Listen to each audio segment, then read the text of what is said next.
As you can see from the title, we are talking about barbershop fragrances, more technically known as the aromatic fougère. Now, I know without a doubt that there are some of you guys who just heard me say that and are scratching your head wondering, what the heck is an aromatic fougère? And I think I kind of know what a barbershop fragrance is, or I can conceptualize it, but what is that? I'm gonna save you some time and not explain all of that in this video because I already did that in a fairly comprehensive video, which you can check out here. That video is probably almost 2 years old at this point, but I think it's timeless. I think it's evergreen. I think it will answer most of your questions. So please, if you need to pause this video and go to the intro of that video, get an idea of what the fougère is more in depth, then I recommend you go do that. But for now, all I will say is that technically speaking, and in the simplest terms, an aromatic fougère is a genre of fragrances and it centers around herbs, woods, and spices. But that is also just the surface. So to go below the surface, again, check out that video. But for now, in this video, I am ranking just 10 of my favorite fougère fragrances in my collection that I would recommend to any guy out there looking to get into fougères. Now, as I really hope is already clear, this is not some kind of universal ranking. This is not me telling the world that these are the best fougère fragrances in this order. Anything not here is crap and not worth considering. This is really not that serious. It's just fun and hopefully interesting. So yes, there will be fougère fragrances that you know and love that will not be here, either because I don't have them, that's mainly the reason why, but also they just may not be my favorite, which is not a crime. So if you have your favorites, please continue to have your favorites. Feel free to share them down in the comments. If any of mine are your favorites, let us know. Let's talk about why we like what we like. That's always a fun thing. That's why we do this here online. And if you haven't tried any of these fragrances, they will be linked in the description of this video for you to get samples or bottles or whatever the heck you want to do to get your nose on some fougères. So let's dive into my 2024 10 aromatic fougère fragrances for men right now. At number 10, this is an absolute classic. Once again, if you have an emotional response to this, be aware of it, acknowledge it, and let it pass like a log in the river. There's nothing to attach to here. From Penhaligon's It's Sartorial. Once again, absolute classic, a complete darling in the community and in this genre. And this takes the clean, soapy freshness of the aromatic fougère, that lavender forward face that it has, and it adds this really interesting element of like a honeyed feel, like honeycomb or beeswax or something, as well as this cooling metallic sharp freshness. It's supposed to represent like a tailor shop or an iron press shirt. The fougère is known to have a bit of a sweetness to it, so in this case honey is the primary sweet component, and it's different. It does kind of smell the way it looks here. It smells very dapper, smells very interesting and clean, but it does have a little bit of a depth to it that makes it really stand out in the genre. So it's a hallmark. Yes, it's here at number 10 for me. Again, I really like it, just like I really like all of these. The margins are so small, but in my current standing of taste today, this is number 10. That is Sartorial from Penhaligon's.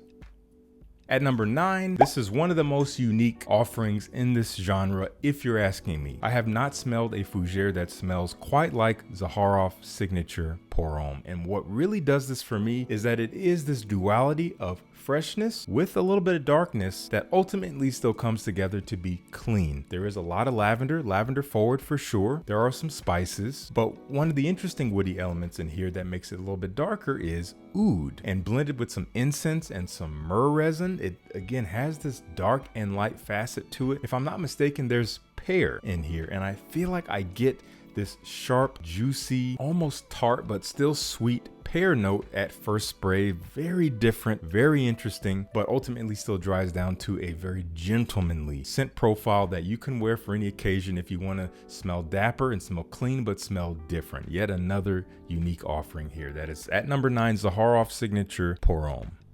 At number 8, another unique offering, but this one is very simple. They've managed to achieve uniqueness with simplicity, which is not easy to do. What it ultimately boils down to is clarity and focus, which again is not easy to do. From Nishane, we have B-612. This is one of my favorites from the house. It's, I think, my most worn from the house of all the Nishanes that I do own. It is lavender forward. It is fresh, again on that clean side of things, a little bit soapy in a way. It's a little bit sweet and smooth, almost creamy in a way. I do believe that there's tonka bean in here, and tonka bean or coumarin are a pretty hallmark ingredient of the fougère, but what makes this stand out is that it doesn't really have any spices. No real spicy, prickly kick to this fragrance. It's again very smooth, but at the same time, very dry. Cypress and I think cashmerean, but primarily that cypress note is on display here. It is a very dry, sharp wood, and it might be a bit of a dividing factor. Some people may not like the sharp woodiness of this fragrance, and if you overspray it, good luck. That cypress takes over. It will force grip you into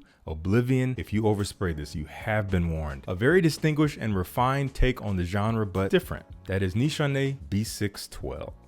Let me know if you dig this one down in the comments. At number 7, this is probably the most important offering on this list. Even though it's at number 7, I really like it, but I think it's safe to say that without this fragrance, none of these fragrances may exist. This is allegedly, and I do believe it, the first aromatic fougère ever mass produced and marketed back in the 19th century. This is from Houbigant, and this is Fougere Royale. Now, this is not the original version. It was reimagined, redone in 2010 by the hands of perfumer Rodrigo Flores Rue. Fresh and clean, but kind of round and woody and mossy and a little bit green, but still kind of sweet. The quintessential representation of this genre. And in that way, the best way I can describe it is that it smells like a fougère. It smells like the foundational profile of a fougère. So it stands out by being so definitive, but at the same time, it's now today not the most unique take on the fougère, on the genre. It's been expanded upon as we've just explored. So it's fantastic. It is, again, foundational. It is a fundamental in this genre. It is absolutely worth checking out if you are a fan of this genre or if you are just diving into it. But again, it's not my absolute favorite, but I really like Fougere Royale. I love the way it makes me feel very distinguished when I wear this one. We have another fairly different take on the genre. This one may rub some people the wrong way because it might smell a little bit reminiscent of some older scent profiles, some more mature smelling fragrance personalities, but I think it's perfectly modern. This is from Creed. It is Viking. I really like Viking. It is a minty, fiery, peppery take on the genre. There is lavender, yes, but the mint is really what defines the freshness of the scent. It is a cooling mint. There is a lot of citruses that make it bright. There's a lot of pink pepper, which adds this, again, kind of fiery, spicy element, kind of cool and warm working together with a woody base of sandalwood and patchouli. People say it smells like Old Spice. I totally get what they mean by that, but honestly, this smells a whole lot better and a whole lot more modern than Old Spice. I will never touch Old Spice, even though I appreciate it, but I would wear this 8 million times over before I even looked at Old Spice. It is a gentleman's fragrance. It does smell very refined, but it does have this attention-grabbing facet to it. There's something about its pervasive freshness that really smells authoritative in the air. Let me know what you think of Creed Viking. Again, not everyone's favorite.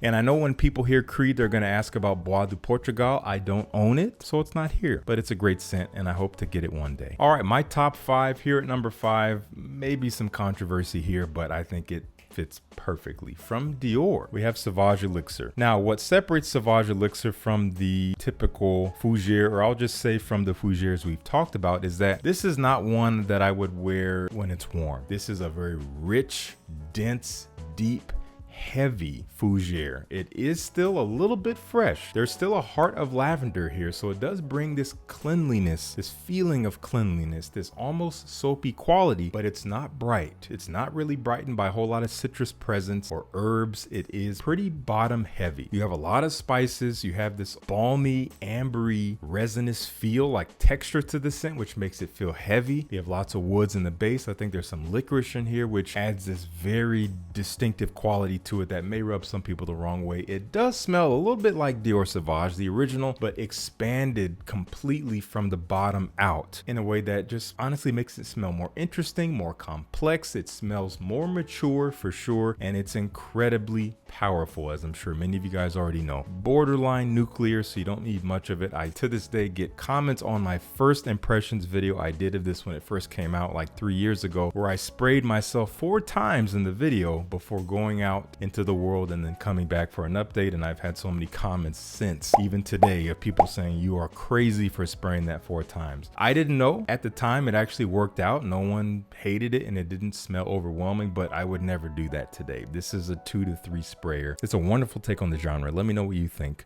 Sauvage Elixir. This was love at first sniff, and I've loved it ever since. I think I first tried this in 2018. The brand sent this bottle to me back then when it came out, and to this day I still love this fragrance. Obviously it's not my number one. It may have been at some point in time, but still in the top 5 for sure. From the house of Roja Parfum, we have Scandal Parfum Cologne. Man, this stuff is so good. I almost recommended the original Parfum version of this. That one is a little bit more expensive for one, so not the easiest recommendation compared to this one. And number 2, that one might come off a little bit more stuffy, maybe a little bit more mature than this one, even though I think that original one is phenomenal. But this one is a whole lot more approachable, and again, thus easier for me to recommend to the average guy. Now, that being said, it will still have this distinguished flair to it. It will still smell maybe a little bit more mature than your standard fresh fragrance. It has this edge to it. If you've ever smelled Dior Eau Sauvage, the Eau de Toilette, this smells kind of like that, but more complex, more interesting, more oomph, more presence. There's this mossiness in here. I think it's the mossiness that gives this fragrance a little bit of this borderline animalic edge. There's something about it that makes you tilt your head and just wonder, like, whoa, there's something in there. I don't know what it is, but it's really interesting. I'm not sure if I love it, but I'm interested in it. I happen to love it. This one has a beautiful, bright face of citrus. I think lemon really sings when you spray this one on. It wakens the senses. It opens your eyes. It makes you feel so invigorated when you spray it on, and you immediately get those herbs, you get those spices, you get this slightly sweet kind of vanillic or tonka bean like elements, some moss and woods as it dries down, and again, a little bit of this slight, almost funky edge to it, but it's very subtle, and it adds to the personality of this scent. It gives it character. I could go on and on about Roja Parfum's Scandal Parfum Cologne. I recommend getting a sample of it if you've never tried it, but once again, be prepared. It may smell maybe 30, 35 plus. Just keep that in mind. Let me know if you dig this one.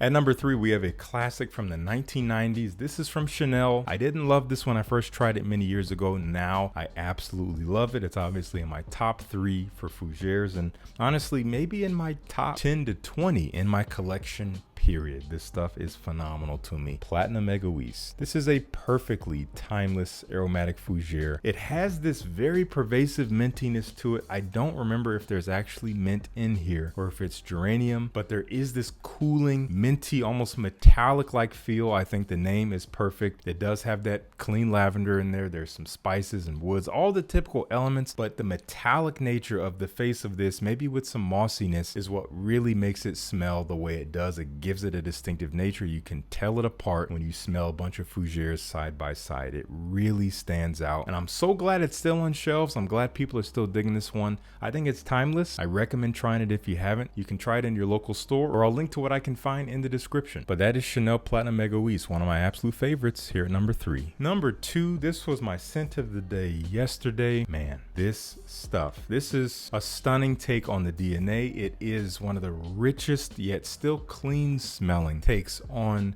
the fougère genre. This is Gravitas Parfum from Naughton & Wilson. I did just recently feature this in a fall focused video. Fougères are perfect for the fall, so any of these could work for the upcoming season. But man, what I love about this, in addition to being clean with the lavender, we see lavender everywhere as you can see, this has this beautiful combination in the base of vanilla, ambergris, and oak moss, or maybe it's just moss. That combination together makes this stuff just float, especially the vanilla and the ambergris together give it this musky, sweet, creamy trail that just fills a room. It floats around you and behind you. It makes it kind of intoxicating in the air. I could not get enough of how I was smelling when I was wearing this yesterday. I think the moss adds this masculine edge to that idea. It just gives it a little bit more texture and grounding. So it does still smell like a masculine, gentlemanly fragrance. It's not just vanilla that floats around very wispily. It smells like a man. It's incredible stuff, and it's also quite powerful for those of you who are looking for that, but not in an overwhelming way. So classy. That is Naughton & Wilson Gravitas Parfum. I believe there are a select few of you guys who already know what my number 1 spot is. Gonna give it a sniff here.